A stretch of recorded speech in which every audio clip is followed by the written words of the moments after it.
Salve, salve família, aqui quem fala é o Lutz do canal Cortes Podcast e no meu primeiro mês monetizado eu já fiz $3.000 só seguindo o que esse cara fala no curso dele. Então se você quer ganhar dinheiro com internet e YouTube sem nem precisar aparecer, confere o primeiro link na descrição. E desde o início você já ganha uma função ali? Você já começa a trabalhar? Você começa a galgar, né? Você é aprendiz, né? Aí você passa a ser uma espécie de aspirante, aí você vai subindo, vai galgando patamares, são 12 patamares. Eu cheguei no de feiticeiro, acima de feiticeiro vai vir sumo sacerdote e sumo sacerdote. Né? Então você vai galgando patamares ali de poder e mais demônios vão, digamos assim, estar ao seu controle. Né? Você vai ganhando esse poder sobre essas entidades. Mas aí, por exemplo, cada fase ali do satanismo, você tem uma missão diferente, um tipo de missão diferente. Tipo, vamos colocar um exemplo bobo aqui, sei lá, na terceira fase que você já é mais ativo. Aí o cara tem que, por exemplo, falar com o líder. Puta, tem que falar com o Bolsonaro, puta cara chato, fica fazendo arminha, fazendo piada homofóbica. Puta, preferia quando eu tinha que ir lá matar um bezerro, alguma coisa assim. Sim. Tipo, desde o início você tem uma função e você tem que seguir. Existem determinadas funções que são delegadas a feiticeiro para cima, né? Porque falar com chefes de Estado, assim, você tem que ter poder de persuasão. E isso é uma capacitação diabólica também, né? Então é feito um ritual, é feito uma consagração toda especial para que naquele momento a sua mente funcione mais ou menos como a mente do diabo. Porque a nossa mente, na verdade, ela é um campo de energia, né? Todos os nossos pensamentos, palavras e ações são feitos através de descargas bioquímicas que ocorrem no interior do córtex cerebral. Então, eles vão ajustar, calibrar essa energia em você, né? E a energia dessa entidade, ela se agrupa a você. Ela se agrupa. Então, você tem uma potencialidade de argumentação maior. Você tem uma oratória melhor, você fala melhor, né? Você convence melhor. Então, você tem sua capacidade mais bem preparada. E tem as técnicas também, né? De hipnose, né? E tudo mais. Um exemplo. Você quer perguntar uma? Falar. Não, que um exemplo de função, por exemplo, o aprendiz ele tem alguma missão? Um exemplo de missão de um aprendiz, assim, que mexe, eu acho que deve articular com coisas menores da sociedade. Coisas menores. Na verdade, o aprendiz, ele aprende só. Só aprende. Não, ele só aprende. Um aluno, né? Ele fica um aluno, é um tempo. É que nem você entrar numa faculdade de medicina. Você não pode ser médico de cara, né? Você vai começar a ser residente na medicina no 5º ano de medicina. Então, até lá, você é um aprendiz, você é um aluno. Né? Então, durante uma boa parte, você é só aprendiz, você é apenas aluno, você está aprendendo as artes mágicas e tudo mais, aprendendo os livros, porque tem livros que são feitos por copistas, né? O livro dos Grimores, o livro A Chave Maior de Salomão, A Chave Menor de Salomão, né? A Clavícula Maior de Salomão, né? Então a Goétia, são livros do Abraham Merlin, por exemplo, livros do Rasputin, né? Então esses livros eles são feitos por copistas, não vende em livraria, você não acha em livraria, né? Então você vai achar plágio na livraria. Lá não, é feito por copistas, um a um, mão a mão, na mão, assim, vários idiomas, e você consulta lá dentro, né? Mediante o grau que você está, você tem a permissão de consultar aquele livro, né? E é sempre um mestre que te orienta também. E algumas coisas são passadas oralmente, então não é nem livro. E nem o Cabalá judaica é passada oralmente algumas informações da alta magia são passadas também oralmente. Eu tenho uma pergunta que você falou que você chegou a feiticeiro, né? Sim. E você vai, lógico, com todo esse aprendizado, essa vivência e tudo mais, você vai tendo um certo domínio sobre alguma feiticeiro, alguma feitiçaria, essa parte mais paranormal que para mim eu não sei muito. O que seria, por exemplo, dominar certos demônios e como você faz uso aplicável isso dentro da vida cotidiana, vamos dizer assim?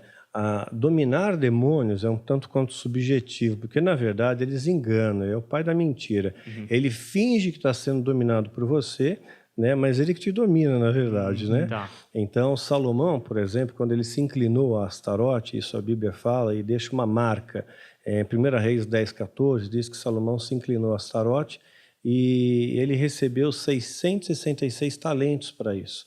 né? E esse número 666 só vai aparecer em Apocalipse 13:18, né? Então, quer dizer, depois esse número 666 aparecer na vida dele, olha, extração de minério é algo sazonal. E 1 talento de ouro é 34 quilos de ouro, era toneladas de ouro que o cara recebia, né? E aí depois ele se inclina a Astarote e aprende um monte de feitiçaria, e ele aprendeu um feitiço que colocou 72 demônios num vaso de bronze, né, que posteriormente foi descoberto pelos babilônios e foi aberto, e os demônios foram soltos e coisa e tal. Então, na verdade, ele não tinha controle sobre os demônios tinham controle sobre ele, né? É ao contrário sobre isso. Então, quando eu fazia feitiços contra as pessoas, funcionava. O feitiço, para funcionar, precisa ter uma legalidade, tem que ter uma base, tem que ter um hospedeiro, né? Sem hospedeiro, um vírus não entra. Tem que ter um hospedeiro adequado para o vírus entrar. Então, maldição sem causa não encontra pouso, que é o que a Bíblia fala. Provérbios 26:2. Mas se... ele continua ainda, né? Maldição sem causa não encontra pouso, e ele faz uma alegoria com a andorinha, com aves migratórias, né? Então, essas aves migratórias, elas vão e vêm, né? Então, por exemplo, se você está uma pessoa blindada, procura... Perfeito ninguém é. Mas você procura ter uma vida perfeita, procura ser uma pessoa dentro dos padrões de Deus. O feitiço vai bater em você, ricocheteia e volta, né? Então, a andorinha vai e volta. Então, aí o feitiço virou contra o feiticeiro. Isso acontece também. Então, precisa ter o hospedeiro. Então, o melhor momento de você lançar o feitiço contra uma pessoa é quando ela está irada, quando ela está brava, quando ela está deprimida. Você tem que esperar o momento certo. É como o leão que espera a presa certa. Ele vai atacar quem? O mais frágil, o mais doente, o mais novo, né? Então, Satanás, ele se assemelha ao leão. Ele não é um leão, mas se assemelha ao leão. Então, quando eu fazia os feitiços, funcionava, dava certo, né? Mas teve um cara que eu fiz o feitiço e não funcionou.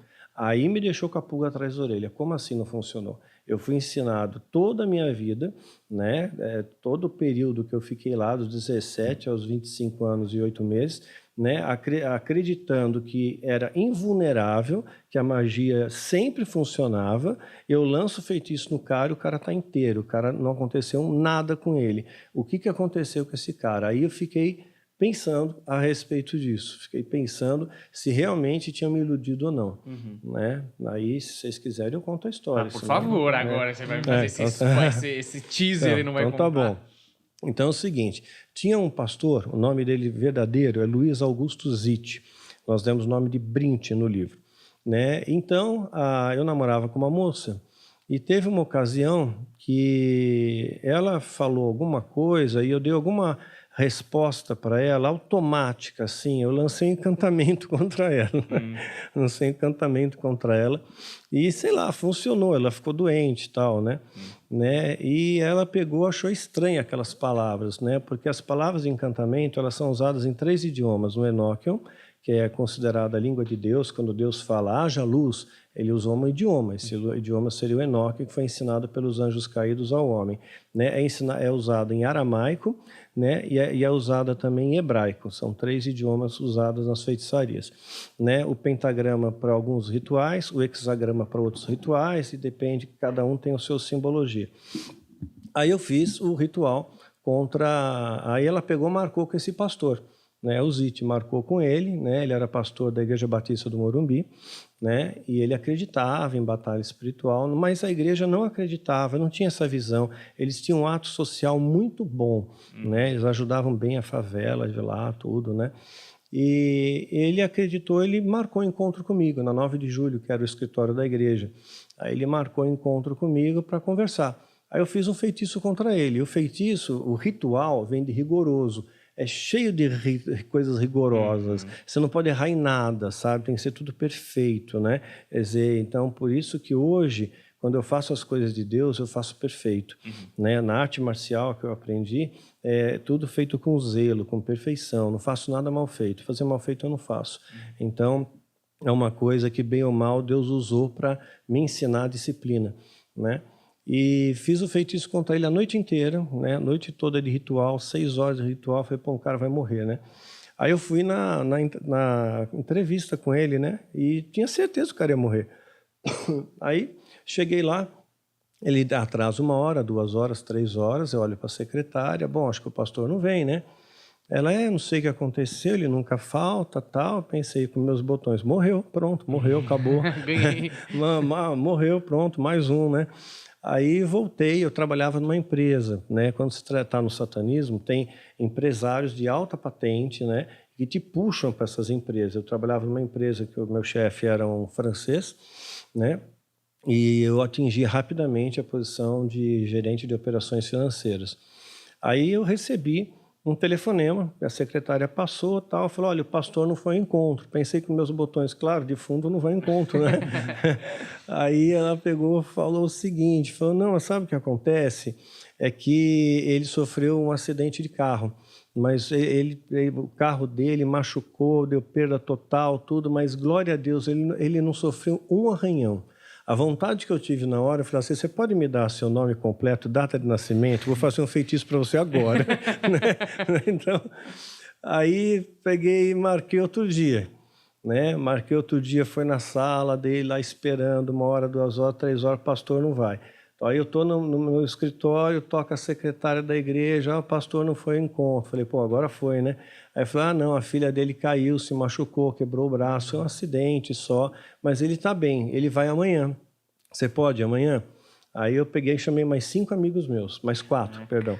Cada um na ponta de um pentagrama, ritual. Aí fizemos um ritual pesado contra ele, pesado, e oferecemos, caso ele morresse, 13 vidas pela vida dele. Então, caso ele morresse, a gente teria de pagamento 13 vidas pela vida dele para os demônios ali convocados. Ou seja, sacrificar 13 vidas. 13 vidas. Entendi, como pagamento. Sim, como pagamento, caso ele morresse. Né? E aí, nesse período, eu tinha certeza que ele ia morrer, porque os demônios adoram sangue, então beleza, vai morrer o cara, né? Aí eu vou de novo na sala pastoral, lá esperando, 1 hora, 2 horas, olho para a secretária já com aquela cara de deboche, né? Pastor não vai vir, né? Aí, de repente, eu já estou indo embora, já estou pegando minhas coisas para ir embora, aí escuta a secretária, o pastor chegou, né? Aí eu pensei, ferrou, para não dizer fudeu, mas o pastor chegou, né? E na hora que eu vi aquele cara, eu era formado em artes marciais, eu estava no ápice da minha forma do Kung Fu, né? Tinha ganho campeonatos, fui vice-campeão brasileiro, bicampeão paulista, então eu não tinha por que temê-lo fisicamente, né? Mas eu tive um medo dele, um medo irracional, tremia dos pés à cabeça. A sensação que eu tinha é que se eu tocasse nele, eu caía, eu ia cair. Né? Aí eu tentei chamar os demônios, né? Baixinho, em aramaico, tudo. Tentei convocar os demônios, né? Os demônios sumiram, escafederam, não tinha nenhum perto de mim, né? Não tinha nenhum perto de mim, né? Aí eu falei, meu Deus, o que está acontecendo? Não é possível, né? Aí ele falou, eu falei para ele, pastor, o senhor chegou atrasado, me desculpa, eu vou embora, né? O senhor chegou muito tempo atrasado, eu vou embora. E ele falou para mim, não, vamos ficar mais 5 minutos, eu vou orar por você e a gente vai embora. Aí eu pensei, bom, 5 minutos eu enrolo o cara e vou embora, beleza, né? Aí eu subi na sala pastoral, era um sobrado, subi, ele entrou à minha frente, eu entrei após ele, ele tranca a porta-chave. Quando ele trancou a porta-chave, eu pensei, agora lascou. Que eu vi a janela com grades, né? E eu vi que para passar por aquelas grades, eu tinha que ter um pijama de 1 listra só, né? Então, assim, não ia dar para passar, né? Aí peguei e mudei de ideia. Falei, pastor, acabei de receber um sentimento, que o crente fala assim, né? Então eu aprendi a falar que nem crente. Eu sinto de que o senhor não precisa mais orar para mim. Não precisa mais orar, né? Então eu vou embora. Né? E ele falou, não, tudo bem, se você não quer conversar comigo, tudo bem, eu só vou orar por você rapidinho. E eu vejo uma mão crescendo na minha cabeça assim, cara, apaguei. Não sei o que aconteceu, apaguei, acordava no meio de vez em quando, alguns lapsos assim, a sala dele toda destruída, né? O nó da gravata já estava na nuca, né? Então, assim, toda destruída. E eu, de repente, numa das vezes que eu acordei, ele me pegou pela mão, me levantou, me pôs na cadeira e falou assim, filho, você está livre, né? E foi a primeira vez que eu tive essa experiência, né? E quando ele falou, filho, você está livre, eu percebi quanto tempo eu estive preso, né? Quanto tempo eu estive preso. Ele me deu um abraço muito forte, eu senti como se fosse mãos de Deus me abraçando, né? E foi uma experiência ímpar na minha vida, saí muito feliz. né? Eu agradeci ele, falei, pastor, você não sabe de onde eu vim, você não sabe o que eu fiz contra você. Ele falou, não importa, Deus é maior, né? Deus é maior, Deus vai te proteger e eu tô com você. E eu saí na rua super feliz, vontade de beijar um cachorro na boca, beija cachorro, Jesus te ama, tal, né?